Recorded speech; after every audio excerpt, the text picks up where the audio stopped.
Just checking I'm live on YouTube.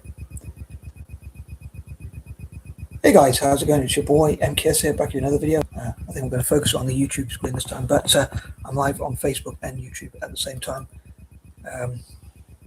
Anyway, it's your boy M.K.S here, back with another video, and welcome to part 2 of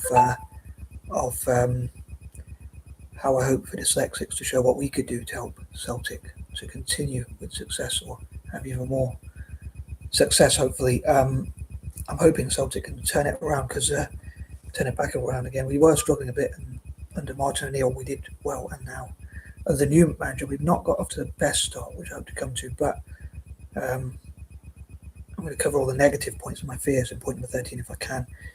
But yeah, basically we lost today 2-1, I'll say. So a bit of a negative one, but yeah, we lost 2-1. So I'm hoping we can go away. I'm hoping we can turn things around again, but anyway, so yeah, these are some of my pointers on, as per usual, list, the second part of my list for what I hope dyslexics like myself can contribute to Celtic, just like I hope for us to contribute to things like Italian football as well, and yeah, what I could hopefully contribute to Italian football and Celtic, and also what my fellow dyslexics can hopefully contribute to Italian football and Celtic. So yeah, here goes. These are number 11 to 20. Sorry, my brain's just trying to wake up. It's about 8:30 at night tonight, but I was just trying to have a chilled day. But I do like to make these videos, so I'm hoping to have fun whilst making these videos.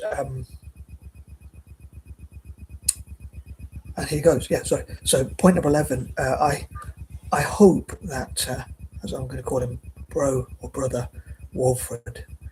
Brother Walfred was a founder of our club, and I hope that he can be flexible and versatile enough, whatever the difference is, flexible / versatile, whatever, if there's a difference between those two words, but basically to changeable, to sort of say, okay, if things aren't working, how can we change it up a bit? How can we say, like, we're not going to play that way because teams expect us to play that way and they've got used to us playing that way.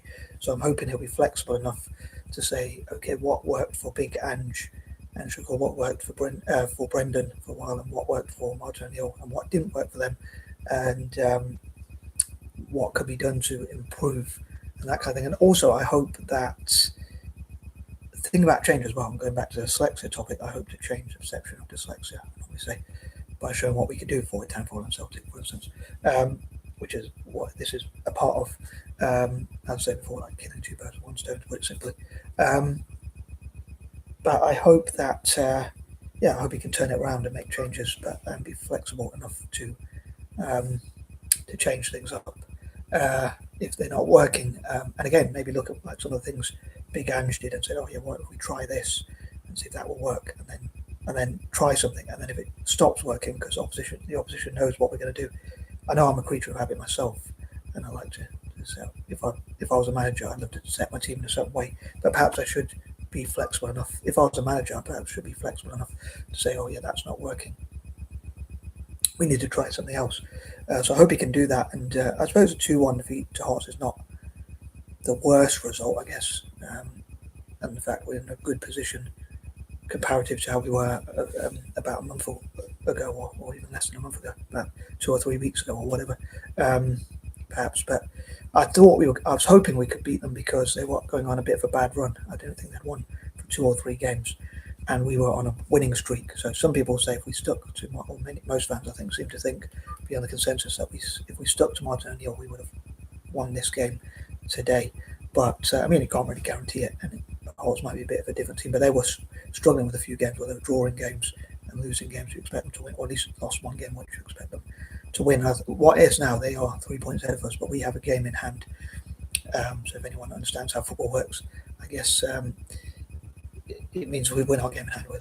It's still in our hands, kind of, to get back. But they are the goal difference. I think I checked was like they've got a +5 goal difference on us, but also they've scored quite a few more than us. So I think we need like a 6-goal swing or something in terms of how many goals we'd have to score. But I think all we can do is focus on our games and try and win those and hope they drop more points perhaps. But we go beat Hearts in the next 2 games where we play against them and just keep winning all our domestic games. Obviously, easiest, and obviously that's the whole point. So there's nothing new that we have to do, but it would have been a lot easier if we would have got those points and also more confidence as well. But Big Ange took I think it took 2 or 3 games to win. I was going to say something about like, I was going to say in point number 13, but I think I'll say it now. But on my birthday, I remember going to watch a game with my dad at the pub, and also my dad, I think his girlfriend was there, and one of my sisters and her partner, now husband, before they were married, for what it's worth. And that was on my birthday. I think it was when I turned 39. And we lost that game 1-0, and I was like, oh man, I hope it's not going to be another one of those seasons. And that was just after COVID, so I thought, oh no, it's going to take us a while to get back into a winning position. But Big Ange turned it around after 3 or 4 games. I think he lost 1 and drew 1 or 2 or something like that, or lost a couple. So yeah, it's still got time to turn it around, so I hope he can get the confidence and show what he's worth. As I said in part 1, thinking about it, he represents black managers, he represents managers who have come from the MLS to show what the MLS can do, because people in Europe probably look down on leagues like that, and he shows and he represents French managers, so hopefully people who are fans of the MLS and who want to see black managers do well, and fans of French football will hopefully get behind him. Yeah, I hope he's, as I say, flexible enough, and I said about changing the perceptions of dyslexia and dyslexics. But yeah, trying to be versatile, and I'm sure there's something else I was going to say about. Damn it, I'm not sure if there's a third thing I was going to say, but yeah, as I said about how I hope he'll be flexible, thinking about changes as well, and hopefully we can change our fortunes. Unlike other Celtic supporters, especially this season, I think we shouldn't bother with Europe. I think even if we just go into Europe, like playing, as I said in part 1, and I've said before, like playing youth team players and fringe players, and like maybe even giving players who are on the bench a chance to say, okay, you haven't had much game time. Let me give you a game to play. You can go into that game and show what you're made of, so you can kick the other players out of their position, basically. So it's a competition for places, and you might think, oh, if I don't perform, I'll be kicked out of the team to make way for someone else. So we can use European games for that. So go on, get in there and show what you're made of. And if we win, it's a bonus. But the only problem is we then have to focus on 2 games a week, whereas Hearts, other teams might have 1 game a week, which will make it more difficult for us. So it's hard to win at those sorts of levels, which I suppose from a football point of view makes things interesting. Some people say, like, or most people probably say, if you're neutral, you probably want Hearts to win because it'll make Scottish football more interesting. But obviously, as a Celtic supporter, I don't want to see other teams win, although I can understand their point of view. But moving on to point number 12, yeah, I hope he can keep going, and I hope people get behind him. I hope somehow, I mean, it seems like some supporters, quite a few supporters, seem to be very negative. And I suppose if they don't want him here already, then losing a game might put their backs up even more. But to be honest, even like Ange Postecoglou, when he came in, I didn't know who he was. I thought he was just a cheap option, and he showed what he was made of, at least for Scottish football. So yeah, I hope he can keep going, and I'd love for the supporters to get behind him and just sing like "Old Brother Wilfred" every game. Try to sing it like a chant, like "Oh Brother Wilfred," and if the whole supporters, like, pretty much the whole ground, gets behind him and just keeps behind him as much as they can, hopefully he'll prove any doubters wrong as well. And even those who don't believe it, maybe should say it just to sort of push the team up. Now we've got this manager, so we might as well stick by him until maybe if it doesn't work out, we'll have to change him, but that would be a shame. But I'm going to kill her. I'm going to kill her. I'm going to throw this phone away for one thing. Sorry about that.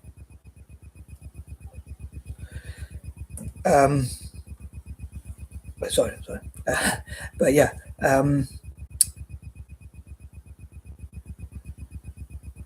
If she's in a meeting, I'm going to keep calling her. That's my mum, by the way. Sorry, but yeah, pain in the neck. I was going to say something else then, but I didn't want to swear. But yeah, so hopefully the supporters can get behind him, and like especially in the ground, and then around, supporters around the world show that they back him. Maybe even type up on the Celtic official YouTube channel, like, well, as many supporters as possible. Just keep typing out like, "Oh, brother Wilfred," and that kind of thing. Yeah, hopefully he can keep going for as long as possible and prove people wrong and show. Like, again, he represents like managers from the MLS, managers who have managed in America. Obviously, he represents his own style as well, but he represents French managers and black managers as well. So hopefully he can show what he's worth. Number 13, my fears. I did mention, I should say about my fears. I suppose there's probably always that lingering doubt in the back of my mind. I was going to start with the fears about brother Alfred and about the club itself and that kind of thing. But I guess my fears are like, what if I'm wrong about Celtic, about Dyslexic strengths? I'm sure I'm not, but there's a part of me that thinks like, or what if people don't understand my ideas because I explain them differently and I struggle to explain things? What if people call me in the middle of a video and don't leave me alone? What if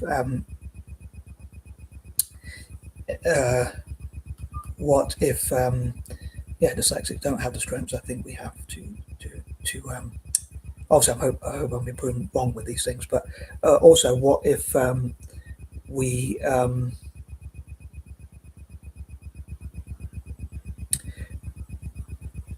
what if I struggle to get dyslexics, for instance, show what we can do for Tamford and Celtic in this case, and also just lingering doubts like what if it doesn't work out as well as I'd like. But I thought for point number 13 I'd talk about some of my doubts, and then point number 14 maybe talk about some of the positive, maybe point number 18, because for some reason I think like positives, I'm thinking of like positive things in point number 18. It does feel a bit fitting to say positive things after talking about some of the negatives. But I wonder, like, what if Bro Wilfred is not the right man? What if he's not a good manager? Or if, like, MLS is a different level, or it doesn't work in Scottish football, the tactics don't work the same? Or what if Hearts do run away with it, let's say? Or what if we do start losing so many games and, like, not winning our cup final, messing up again in the final, or things like that? And I hope I don't jinx it, but I was thinking, like, I know in the past, a rather embarrassing thing I've mentioned a few times, I don't know, as old rivals accuse it of like sweeping it under the carpet, but the child abuse scandal that happened, like, what if Celtic gets penalised for that, which I know is a terrible thing, but hopefully there was a small fraction of Celtic that were involved in that, but I suppose it is quite embarrassing, and what if that ruins the image of the club and all that kind of thing. Also, what if what if the club lets him down without good signings, or what if his strategies don't work? I'm just trying to think of any other fears I have. Like, I suppose I guess it would be better Hearts winning the league than Rangers, the rankers, but I still wouldn't want either of them. From neutral point of view, it would be good, but for a Celtic supporter, it wouldn't be that good. What if we don't? If it doesn't work out and then he has to go, and then we struggle to get another manager again. These are some of my doubts. So if it doesn't work out, if his tactics are not good enough for this league, or if he's not given enough time. If Hearts keep winning their games and have more confidence now, they beat us again. They've beaten us a couple of times. If dyslexic strengths are not as good as I think and like helping, or if I'm not able to convey these messages and ideas, and if people don't like my videos and if I bore people, and these are some of the fears I have. What if people don't understand like what I'm saying about dyslexics, or if they think like that I just want them to put money in or whatever, or I can't convince other dyslexics to support town football and Celtic and that kind of thing. So those are some of my fears. And also, I was going to say, I knew there was something else to get, but if people say his surname is pronounced in English like Nonsi, then I suppose the Rangers, the rankers, will use that in a negative term to deride us by saying stuff about nonsense or whatever, which means, for those in America, it means like a pedophile, or what people call a pedophile. It means the same thing. But so if people use those terms against us or whatever, and again, like the child abuse scandal that happened at the boys' club in the past, which was sort of affiliated with Celtic, what if that destroys the image of the club, and things aren't learnt or whatever, that sort of thing. Those are some of my fears. I'm just trying to think if there's any others. I suppose not winning games, not winning a final that we're in with, I think, St. Mirren, not winning the league, I guess, and I hope we can win even a treble. So anything other than that to me is not the most well. I mean, if we can win a double, I suppose it's a fairly successful season. If we win at least one trophy, given the struggles we've been going through, and the fact that, as my friend said to me recently, that every club, even like Real Madrid, Barcelona, or whoever, goes through a downturn. Like it doesn't, a run doesn't last forever. So I think like yeah, what if we don't win for a while or whatever? So those are some of my fears I've got, which I don't want to be too complacent either. But moving on, number 14, I hope the club will be able to solve its problems and again be flexible and things like that, for instance, and work with FIFA and UEFA to solve problems through football, problems in football itself, like corruption, crime in football, and things like criminality in football and that kind of thing.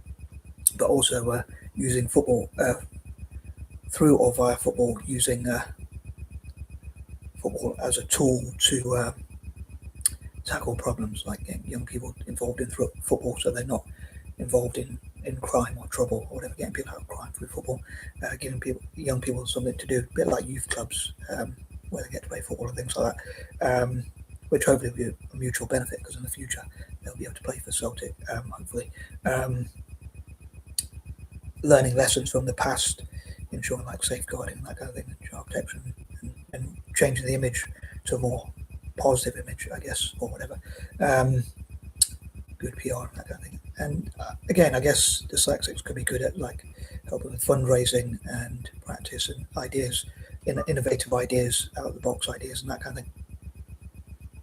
To solve problems through football and that kind of thing, and that's actually a good dyslexic trait, sort of problem solving as well as like innovation, out of the box thinking, and that kind of thing. So I'm sure there'll be some great dyslexic tacticians who can. I'd like to think I'm one myself. I don't have many skills or talents, or if any, but I can come up with innovative ideas and that kind of thing. That's about it. I don't know if you class that as a skill or a talent or whatever, but I mean, when people say in business like ideas are a dime a dozen, or they're not that valuable, I think that's all I have, like ideas, creativity, imagination, and that kind of thing.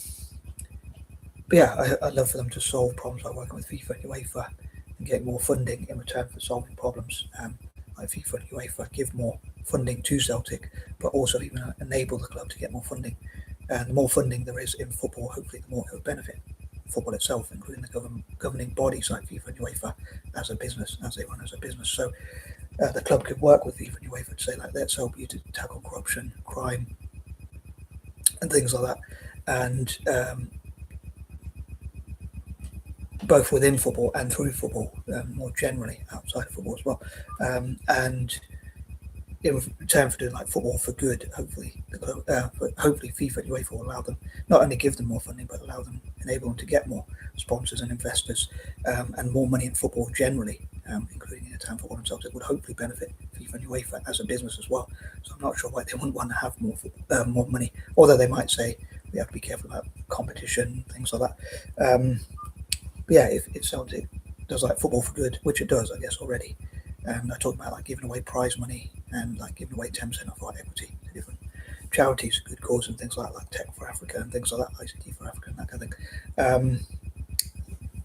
Then I'd love for FIFA and UEFA to say we'll enable you to spend more money on buying better players and investing in the youth and getting more young people into football and promoting the beautiful game all around the world and that kind of thing.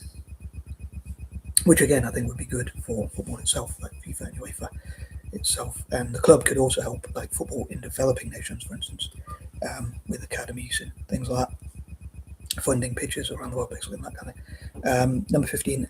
So yeah, my dream for this season for Celtic would be to win a treble. I think that if we get out of Europe and have like a Brexit from Europe, it would be a bonus. Or if we play fringe players, and if we go further, at least we'll have players rested for league games, but prioritise domestic games much more and not take the European games too seriously. The other thing is, because we could do that next year, if we win a treble, then I think we should focus a bit more on Europe next year, at least equally so to domestic games. So as much as I'd love to see Celtic win like a Conference League or a Europa League or even a Conference League, I think winning a domestic league,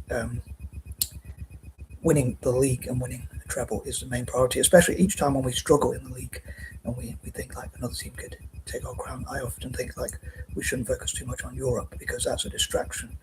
A bit like people say, as I say with Brexit, if we have our own Brexit, then we could focus more on like domestic games. So ensure that we win at least the league, hopefully, or at least a cup, and preferably a double or even a treble. So hopefully win at least one trophy this season. Otherwise, it will be a pretty bad season for Celtics level. It's the least we expect is to win a trophy, or at least, or preferably a double, preferably still obviously a treble. So I hope Brother Wilfred knows the expectations, as many supporters say. The expectations on him are to win. The expectations on the club are to win so much. Number 16. So yeah, it's a bit of a worry, like what all the things that could go wrong. And if Hearts keep winning, there's not much we could do. I guess we just got to try and win our games, but if they keep scoring quite a few goals or whatever. I mean, luckily for us, they've drawn a few games which you'd expect them to win. But yeah, I worry if they go on a run, or if we are too complacent in any games, like if we don't beat St Mirren, or we don't win our other cup and that kind of thing, the other cup we're in, then I think that's a real fear of like what could go wrong in the season and that kind of thing. So yeah, it's hard to say, like it's all ifs and buts, but a new manager is a bit of a risk. Some people say we should have stuck with Martin O'Neill until the end of the season, or at least till the cup final or whatever that is. I think that's next week, and then give the manager new time. But then again, it's hard to say what the right decision is because, obviously in hindsight, time will tell, I guess. But if it takes a while for the manager to come in, then it will mean that it will take longer for him to embed his philosophy and that kind of thing. So yeah, it would be more. It would take a while for him to embed his philosophy and that kind of. Number 17. So, as again, my fears would be like Hearts winning the league, and especially if we messed up the cup final we're in. I forget which one it is. I get mixed up. And I think it's the Scottish Cup final that we're still in that competition, but the one we're in the final might be the Premier Cup or something, or vice versa anyway. But the final we're in, if we mess that up, heaven forbid, the league, if Hearts win the league, that would be pretty bad. That would be even worse. And if we don't win the other cups, so yeah, I think we've got to at least win one trophy, preferably two, and of course better still a treble. But yeah, my worst case scenario is if we don't win anything, and if we go, like even if we go far in Europe, then it means we get players injured or tired or whatever, and we're not able to focus on the league or whatever. That would be quite bad for us, especially if Hearts keep getting better, and especially with more confidence, they keep winning things and whatever. But if we so I lost my train of thought. But yeah, that's my worst case scenario. My best case scenario would be to win a treble. I can't see us winning. Like ideally, yeah, part of me would love to see us win like the Europa League, but again, I think that would be a distraction. I can't see us going all the way to win that, and that's why I think we should focus more on domestic games. Because if I could see us winning those games and getting to the final, which Scottish teams don't tend to do very often, then I'd say okay, we can focus on Europe, and it's more prize money, and it's more. Even though I wish we would give that away, but if people match what prize money we give away, it would still mean we'd have more money. But at the moment, I don't think we're at that level. So even if we get far, it's just that I look at it, how many trophies we win, a trophy count, trophy cabinet. So it's like even Rangers, they got to the final and then lost it. So in the end, they had no trophy to see for it. So in the future, it's about how many trophies you win, in my opinion. But I'd love to know what other Celtic supporters think, and football supporters generally, whether you agree with me or not. But moving on, number 18, I talked about like how talk about my fears in point number 13 and my dreams on number 18. So I think it is quite exciting to have a new manager and see what he could do. And a lot of people have talked a lot of good about him. And I talked about my fears about whether it would really work in Scotland. Are people going to give him time? Does he have the players and that kind of thing to win in that way in Scotland or not? So I do have a lot of fears about that, but I'm trying to think more of the positives, which are that I am